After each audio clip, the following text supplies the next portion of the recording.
Alors, peut-être juste pour préciser là-dessus, sur des personnes qui ont... Alors, nous, peut-être pour reprendre un peu la manière dont se sont aussi déroulés les travaux, c'est que la plupart des victimes qu'on a pu entendre ici sont des personnes qui ont subi des violences sexuelles qui étaient très jeunes et qui ont témoigné très longtemps après.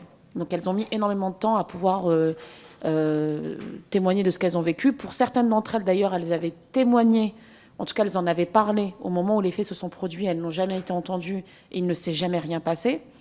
Donc la première question, c'est pour les personnes qui étaient au courant, même si derrière il y a un classement sans suite pour prescription ou autre, ça veut dire qu'il n'y a pas de délai de prescription sur la faute qui a été de ne pas dénoncer. Donc juste pour préciser, est-ce que c'est bien le cas ou pas? Et il y a une autre proposition qui a été faite dans le cadre de cette commission, c'est la reconnaissance de l'amnésie traumatique. Est-ce que, pareil, à ce sujet-là, vous auriez du coup un avis sur reconnaissance ou pas? Parce qu'on a aussi évoqué l'imprescriptibilité des viols sur mineurs. Donc j'entends que la décision n'a pas été dans ce sens, mais voilà, ce sont des questions aussi qui se sont posées à nous dans le cadre de cette commission. La première parade que vous avez envisagée avant l'amnésie traumatique, c'était? La première question, c'était, depuis plusieurs semaines maintenant, on a reçu ici des présidents de fédération, des personnes du monde sportif qui nous indiquent ça se savait, tout le monde était au courant, il y avait des bruits, etc. Sauf qu'ils n'ont pas déclenché d'enquête, ni interne ni autre, pas de signalement au titre de l'article 40. Et parfois, certaines affaires, quand elles ont été traitées par la justice, parce que la victime a fini par aller porter plainte, elles sont classées sans suite. Ma question, c'est est-ce que ces personnes, même si l'affaire a été classée sans suite, est-ce qu'on peut toujours les poursuivre pour non-assistance à personne en danger, pour le fait de ne pas avoir signalé ou de ne pas avoir diligenté des enquêtes internes alors qu'elles en avaient la responsabilité? Alors,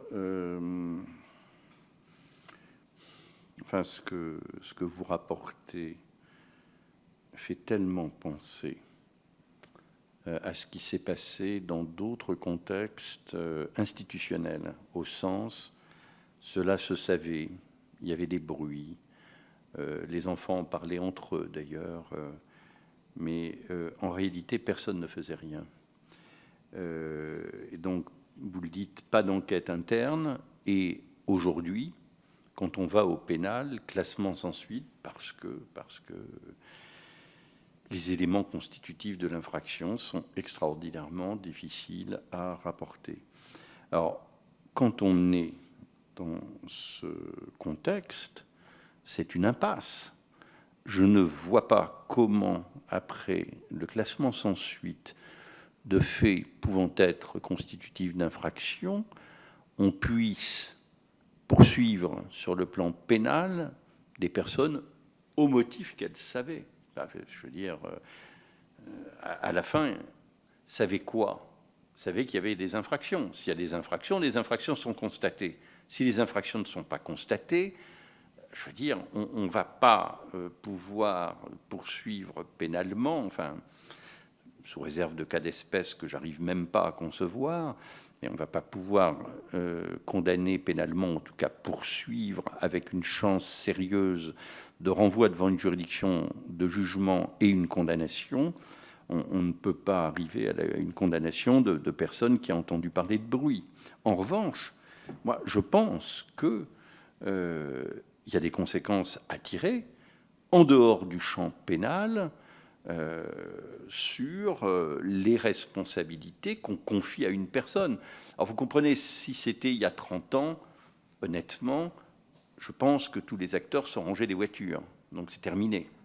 Mais si ce sont des faits tout de même récents, pas trop anciens, même s'ils n'ont pas été constatés pénalement, mais qu'on est dans un contexte de rumeurs, de dénonciations qui ont été faites, qui n'ont pas eu de suite, à mon avis, on peut en tirer des conséquences sur, aujourd'hui, les responsabilités qui peuvent être conférées aux personnes concernées. n'est pas obligé de les faire passer par la case du box du tribunal correctionnel. Vous voyez bien, pour des faits qui se sont produits il y a 15 ou 20 ans, hein, donc c'est assez longtemps, mais avec des personnes qui, aujourd'hui, sont toujours en responsabilité, en l'absence même de condamnation pénale de ces personnes en responsabilité, on peut tout de même regarder les faits, les signaux qui ont été adressés et une espèce de forme de carence généralisée. Il me semble que dans beaucoup d'institutions publiques ou privées, on ne fait pas ou on ne ferait pas autrement. On ne ferait pas autrement. Et il faut tout de même en tirer les conséquences, surtout si les personnes concernées ont toujours un rôle actif à jouer dans le champ sportif qui est l'objet de vos préoccupations. Alors, l'amnésie traumatique, je n'ai aucun doute, alors que je n'ai aucune compétence ni en matière médicale, ni en matière de psychiatrie, de psychanalyse, mais elle existe, c'est une évidence. Et donc, et spécialement dans cette matière. Une des raisons pour lesquelles le législateur a reporté de 20 à 30 ans la prescription, si je me souviens bien des débats de cette époque, c'est parce qu'un certain nombre de personnes, en particulier des femmes, revivent ou se réapproprient leur passé au moment où leurs propres enfants ont l'âge qu'elles avaient lorsqu'elles ont été agressées.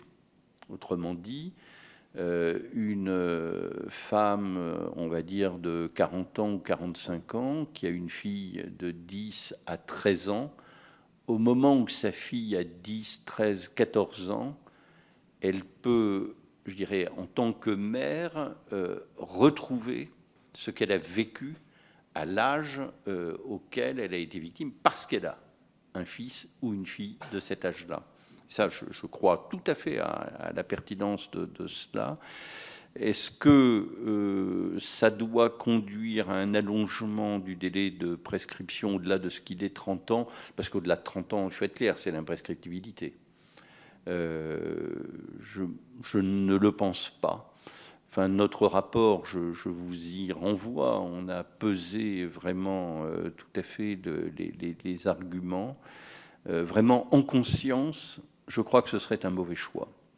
Et je l'ai complètement assumé devant les associations de victimes et ce qu'on a appelé le groupe victime de la SIAZ, qui était un peu notre interlocuteur et vis-à-vis duquel il y a eu tout un débat en amont et vis-à-vis duquel, moi, j'ai présenté le rapport en aval avant même qu'il ne soit rendu public.